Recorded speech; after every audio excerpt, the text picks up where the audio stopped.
Hey Cassie, this is the third day for week 2, cycle 3. We're gonna start with just a standard pelvic release, old school, happy baby. So we're holding our feet, relaxing inner thighs, hamstrings, pelvic floor, and just breathing. You don't have to do this at the gym. You can do it at home before you leave, end of the night.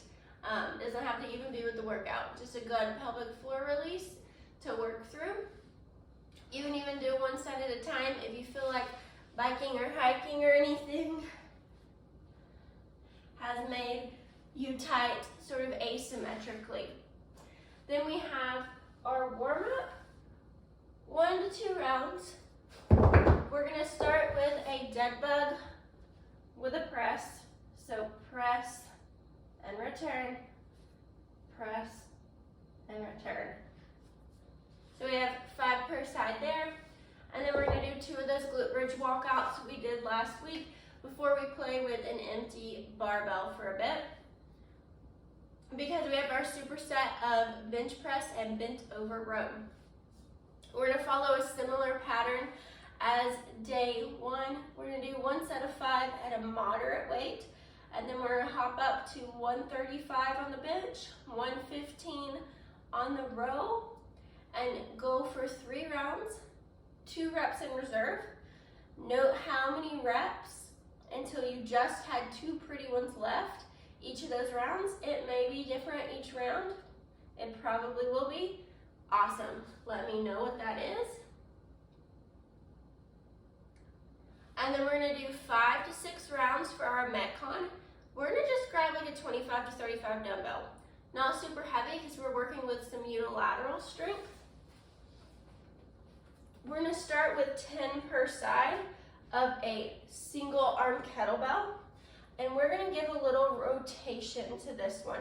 So I've had you in the past this super simple forward lean, but I want you at the bottom to open and then close it together. So open, close, open, close. So a slight twist, not a huge one, before we move to the other side. After those swings, we have a curling Atlas squat. So we're down here in the bottom with our kettlebell. We're going to curl it up and get out of the bottom. So this upside down and back down. Curl it up, get out of the bottom, and back down. I have 20 of those.